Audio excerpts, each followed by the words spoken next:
verset 16. Il se rendit à Nazareth, où il avait été élevé, et, selon sa coutume, il entra dans la synagogue le jour du sabbat. Il se leva pour faire la lecture, et on lui remit les livres du prophète Ésaïe. L'ayant déroulé, il trouva l'endroit où était écrit « L'Esprit du Seigneur est sur moi, parce qu'il m'a oint pour annoncer une bonne nouvelle aux pauvres. Il m'a envoyé pour guérir ceux qui ont le cœur brisé, pour proclamer aux captifs la délivrance et aux aveugles le recouvrement de la vue, pour renvoyer libres les opprimés, pour publier une année de grâce du Seigneur. » Le Seigneur Jésus, rempli de l'Esprit, après avoir été baptisé par le prophète Jean-Baptiste, il est parti dans sa ville, à Nazareth. Il a pris les livres, il a lu. Après avoir lu ce que le prophète Ésaïe avait écrit, il est arrivé à cet endroit. Vers 20, on voit. Ensuite, il roula les livres, les remit aux serviteurs et s'assit. Tous ceux qui se trouvaient dans la synagogue avaient le regard fixé sur lui. Alors il commença à leur dire: aujourd'hui, cette parole de l'Écriture que vous venez d'attendre est accomplie. Alors, directement, nous rappelons ce que l'apôtre nous a enseigné dans les livres des Hébreux. Aujourd'hui, si vous écoutez sa voix, n'endurcissez pas vos cœurs. Aujourd'hui. Alors, quand le Seigneur a commencé son ministère, il a pris les livres d'Ésaïe pour lire et expliquer aux gens ce qu'il était venu faire. Parce que la Bible nous dit que quand il était baptisé, il était rempli de l'Esprit. On va dire que, il dit que, à 18, 4 et 18, il dit que l'Esprit du Seigneur est sur moi, parce qu'il m'a oint. Il a dit que l'Esprit du Seigneur est sur moi, parce qu'il m'a oint. Avant, là, on va voir, on va lire après le baptême, dans le Luc 3, c'est là où le Seigneur était baptisé. Et dans Luc 4 directement, on nous dit que, Luc 4, 1, on nous dit, Jésus, rempli du Saint-Esprit, revint du Jourdain et fut conduit par l'Esprit dans le désert. Jésus, rempli de l'Esprit. Alors, avant, quand le Seigneur était né, il est resté avec ses parents. La Bible nous dit qu'il est resté avec eux en les obéissant. Il grandissait dans la connaissance de Dieu. Il avait la faveur devant les hommes. Et à l'âge de 30 ans, il est parti se faire baptiser. Quand Jean-Baptiste l'a vu, il a directement dit que c'est moi qui dois venir chez toi pour que tu me baptises. Pourquoi est-ce que toi tu viens vers moi pour que je te baptise? Jésus lui répondit: laisse faire maintenant, car il est convenable que nous accomplissions ainsi tout ce qui est juste. Et Jean ne lui résista plus. Voilà ce qui s'est passé. Le Seigneur est parti de faire baptiser ces gens. Alors, quand Jean l'a baptisé, il était rempli de l'Esprit. Et là, il est parti dans le désert. Quand il est parti dans le désert, il a fait 40 jours. Et après là, il a été tenté par l'ennemi. L'ennemi n'a pas pu le vaincre. Et il est parti à Nazareth. Il a pris les livres, il a lu. Et il les a dit que l'Esprit de Dieu est sur moi. Il m'a oint. Et quand il les a dit qu'il m'a oint pour faire ceci, pour faire cela. L'Esprit de Dieu était, Jésus-Christ était rempli de l'Esprit pour faire le travail. Alors, ici, ce que nous voyons, et ici, ce que nous devons comprendre est que Jésus-Christ, quand il est venu sur la terre, il s'est dépouillé de tout ce qui faisait de lui un Dieu. Il a laissé tout ce qu'il faisait comme un Dieu. Tout ce qu'il avait comme un Dieu, il a laissé en haut. Il est venu comme un homme, il est né d'une femme.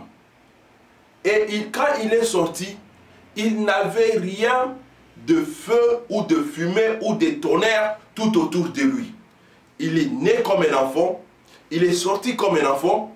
Quand Hérode le cherchait pour le faire tuer, Joseph, l'ange a dit à Joseph, prends l'enfant, fuis avec lui. La Bible dit qu'il est sorti, il est parti en Égypte avec ses parents. Et après, quand ils sont revenus, il est parti se mettre dans un autre endroit. Alors, c'était un bébé. Mais la Bible nous dit quelque part que vers 12 ans, il est resté dans les temples avec le vieillard, avec les docteurs, en train de parler, de poser les questions pour voir ce qu'ils savaient, pour voir aussi ce que lui aussi il avait. Alors, c'est comme ça qu'il a commencé à grandir. Alors, les bébés qui étaient nés, c'était un enfant de l'homme. Lui-même se disait que le fils de l'homme. Partout dans les livres, on va voir qu'il se dit le fils de l'homme, le fils de l'homme, le fils de l'homme. Pour nous dire qu'il avait la même nature que nous. Il avait rien de Dieu. Il n'a pas amené quelque chose du ciel et ici sur la terre. Non. Il est sorti comme un enfant, comme il est né comme nous, même chair, bien qu'il était né en dehors de la ligne qui avait les péchés, mais il est sorti comme un homme naturel. Alors il avait la même nature que nous. C'est pourquoi, quand c'était le temps de faire son travail, il est parti, il a été baptisé, rempli du Saint-Esprit. Alors, quand Jean est venu pour annoncer le baptême, quand il est venu et s'est mis à baptiser tout le monde, alors, il y avait les gens qui refusaient d'être baptisés par Jean. Ce n'est pas tout le monde qui est venu se faire baptiser chez Jean. Alors, tout le monde avait leur choix d'accepter d'être baptisé ou de refuser. Jésus-Christ aussi pouvait refuser. Nous voyons que quand il vient pour se faire baptiser, Jean refuse, il dit que non, c'est moi qui dois être baptisé par toi. Jésus-Christ lui dit que non, laissons faire ces choses ici, ce qui est juste. Il lui dit, laissons faire maintenant car il est convenable que nous accomplissions tout ce qui est juste. Et Jean ne lui résista plus. Alors Jésus aussi s'est fait baptiser. Et quand il s'était fait, après le baptême, Jésus-Christ, rempli du Saint-Esprit, il est parti dans le désert.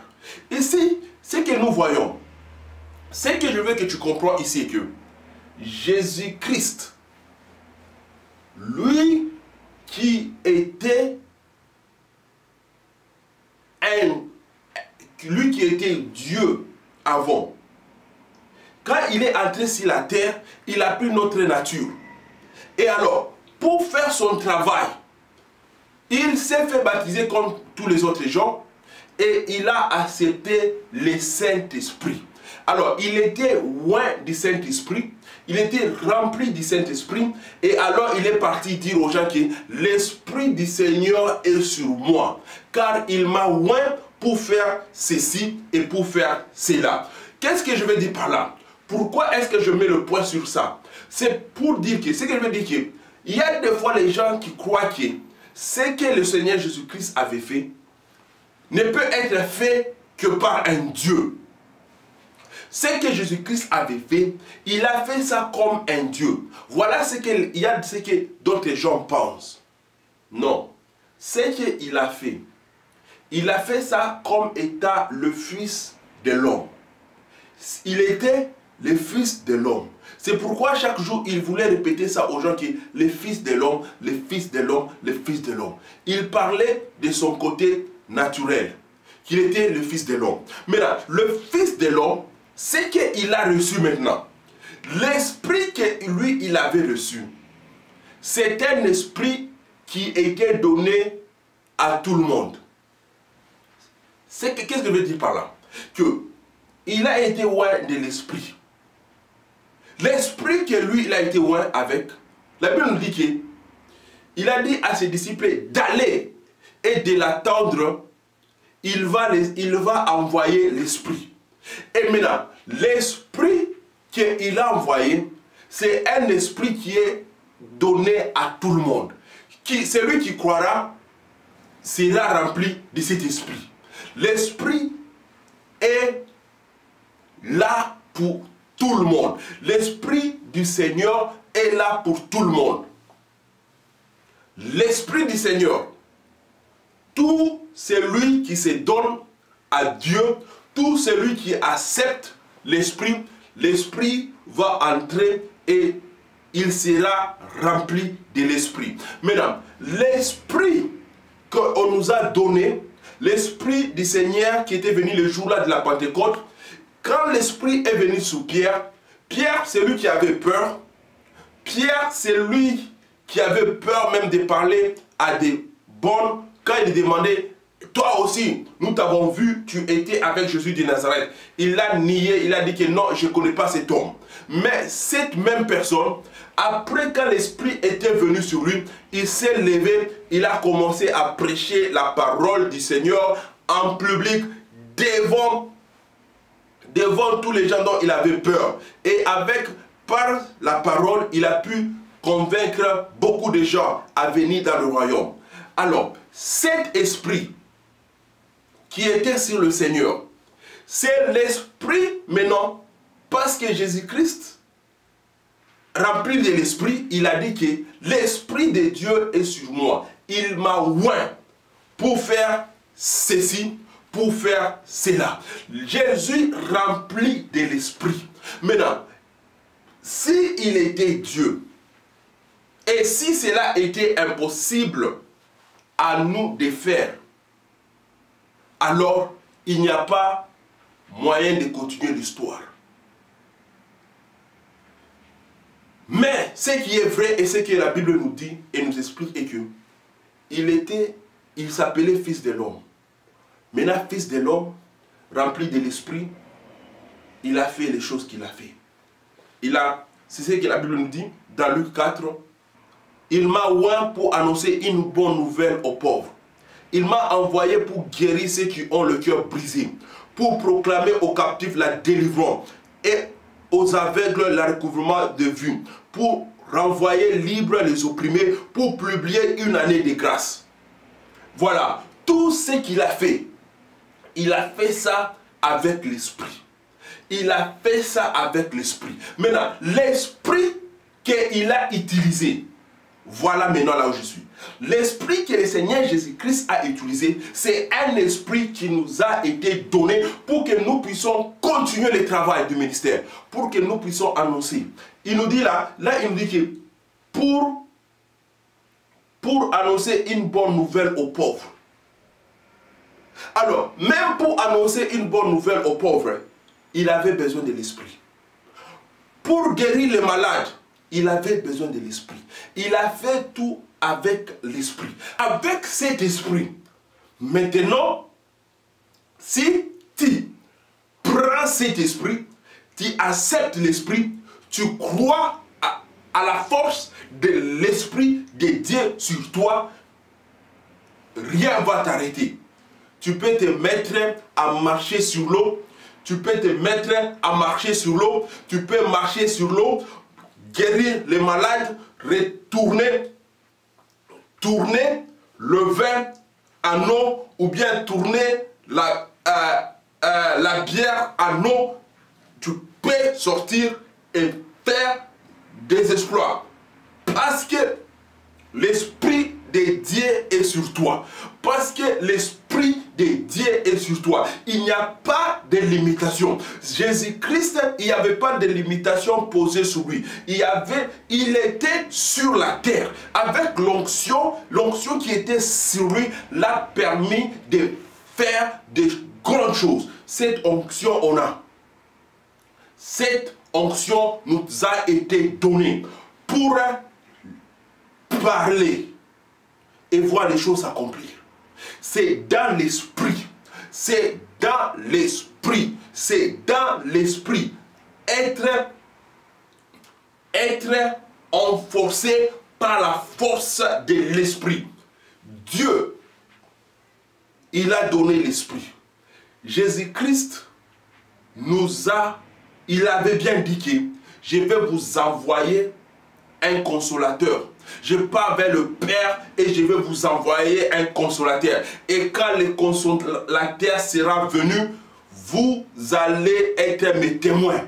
Vous allez être mes témoins. Vous allez guérir les malades. Vous allez prendre les serpents vous feront rien. Vous allez piétiner les scorpions. Vous allez faire des miracles. Partir et faire des miracles. Guérir les malades, les baptiser à mon nom. Vous allez faire toutes ces choses à mon nom. Voilà la force de l'esprit. Maintenant, cet esprit, la force de l'esprit de Dieu doit être libérée. Parce que l'esprit de Dieu, quand il entre dans une personne, après un temps, l'esprit peut s'endormir. L'esprit peut être dans le ventre de quelqu'un et s'endormir. Maintenant, cet esprit-là doit être révélé. Cet esprit-là doit être réveillé. Cet esprit-là doit être laissé libre. Tu laisses l'esprit qui est en toi. Tu laisses l'esprit qui dit que vas-y, esprit de Dieu, fais ce que tu veux faire. Vas-y, esprit de Dieu, dirige-moi. Je ne veux plus te diriger, esprit de Dieu, mais je te laisse sortir. Je te laisse, esprit de Dieu, sortir. Je te laisse faire ce que tu veux faire. Tu laisses l'esprit de Dieu qui est en toi couler. Laisse l'esprit de Dieu qui est en toi couler, et l'esprit de Dieu qui est en toi va faire des miracles dans ta vie, va faire des miracles dans la vie de tous les gens qui sont dans ta vie. L'esprit de Dieu va faire les miracles dans ton atmosphère. Tu auras l'atmosphère du chef. Tu auras l'atmosphère du grand roi. Tu auras l'atmosphère de la liberté. Parce que la Bible nous dit que là où il y a l'Esprit de Dieu, il y a la liberté. Voilà ce que Dieu nous a donné. Voilà la force de ce que Dieu nous a donné. On voit ça en Jésus. Que parce que Jésus rempli de l'Esprit, il n'avait pas peur ni de Hérode, ni de quelqu'un, il les appelait aller dire à ces renards. Et quand on lui disait qu'il va te tuer, il les disait qu'il allait dire à ces renards que je suis en train de travailler. Parce qu'il était rempli de l'esprit. Quand Pierre a eu cet même esprit, il n'avait plus peur.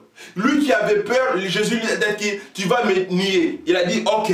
Mais après, quand l'esprit est venu sur lui, il n'a plus renié. Il est même sorti pour enseigner.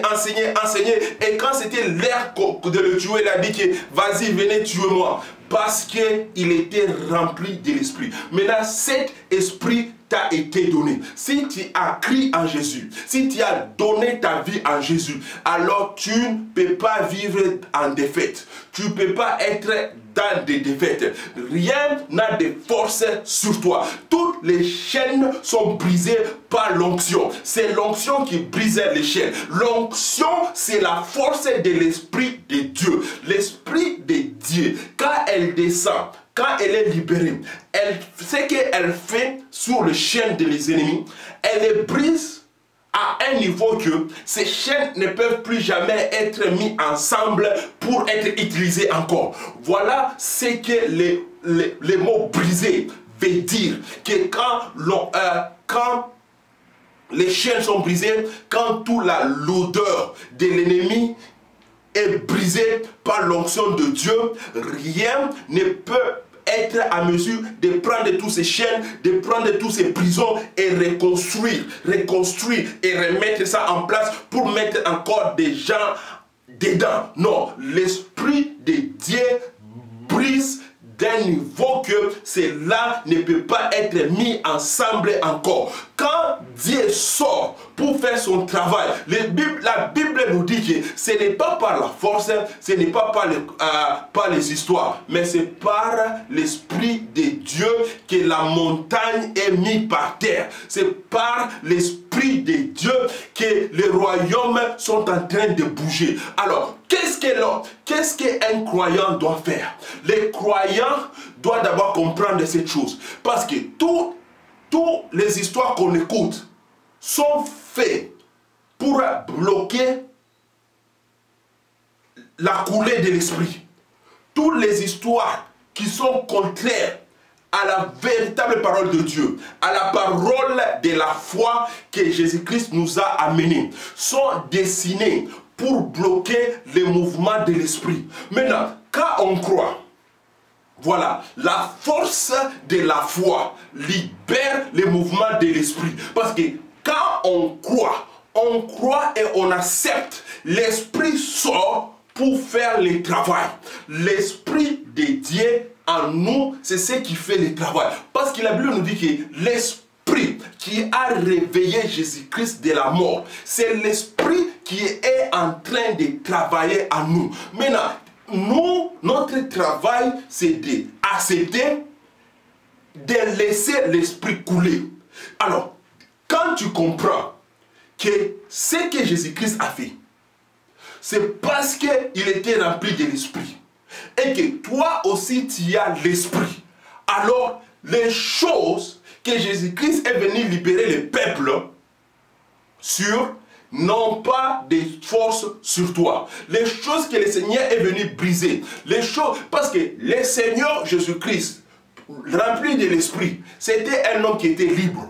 Le Seigneur Jésus-Christ était libre. Le Seigneur Jésus-Christ était libre. Rien n'avait de force sur lui, rien ne pouvait le mettre par terre, rien. Dans son langage, il était libre. Dans sa façon de parler, il était libre. Dans tout ce qui est, dans sa façon de conduite et de communication, de tout, c'était un homme libre. Il était libre et libre et libre et libre. Alors, voilà. L'esprit, maintenant, la Bible nous dit que là où il y a l'esprit de Dieu, il y a la liberté. Maintenant, quand il y a l'esprit de Dieu, tu es libre. Maintenant, cet esprit, c'est que je veux comprendre. Si j'ai parlé, j'ai commencé pour montrer que Jésus-Christ, avec l'esprit, il a fait ce qu'il avait fait. Maintenant, toi, avec l'esprit, l'esprit de Dieu sur toi est à mesure de faire tout ce qu'on a vu ici d'abord dans ta vie. Pourquoi est-ce que si par exemple tu ne vois pas ces choses-là, tu dois laisser l'esprit couler en toi.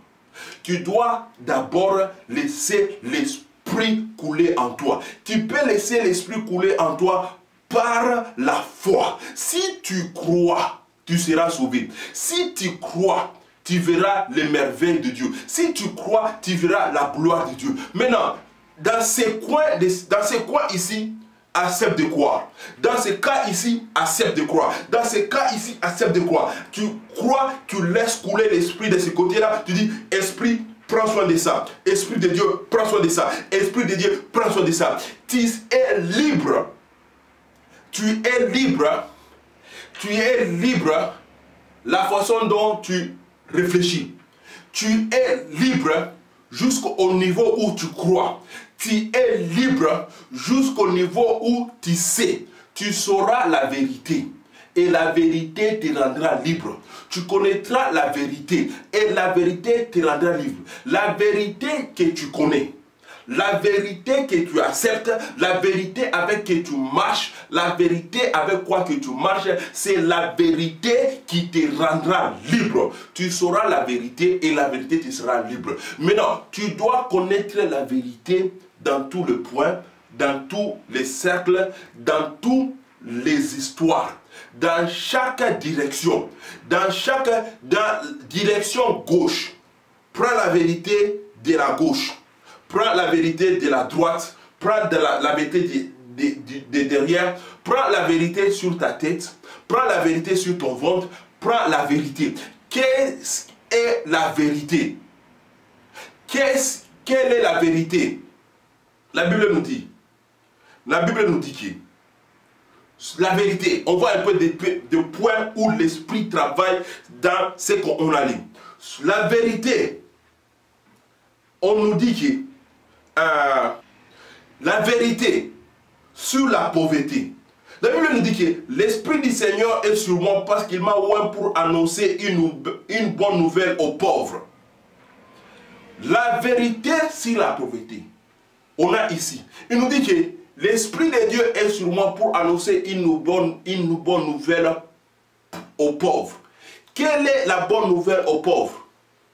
La bonne nouvelle aux pauvres est que tu es riche. La bonne nouvelle aux pauvres est que tu es riche. Et vite, je lance ça pour dire que ceux qui étaient devenus pauvres, à ce jour-là, quand il parlait aux enfants d'Israël, ceux qui étaient devenus pauvres, ils étaient tous devenus pauvres à cause du mensonge. À cause du mensonge de l'ennemi. Parce qu'en Israël, personne ne peut être pauvre.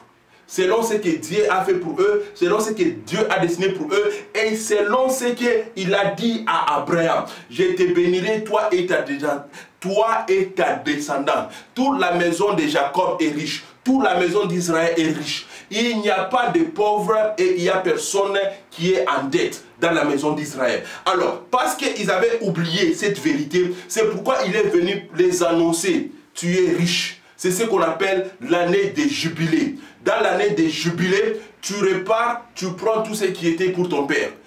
Tout ce que ton père avait vendu, ou bien tout ce que tu avais vendu, qui était ton héritage, que ton père t'avait donné. Tu repars, tu reprends tout. C'est ça les jubilés, l'année des grâces de Dieu. C'est l'année où on reprend ce que notre père nous a laissé. Et qui est notre père? Abraham est notre père. Alléluia. Le père de la foi. Et on voit encore. Il a dit, il m'a envoyé pour guérir ceux qui ont le cœur brisé. Voilà le travail de l'Esprit de Dieu. Pour guérir le cœur brisé. Alors, si tu as l'Esprit, ton cœur ne peut pas être brisé. Ici, on commence avec ton cœur. Et après ton cœur, tu fais le travail sur le cœur de tous ceux qui sont dans ton atmosphère.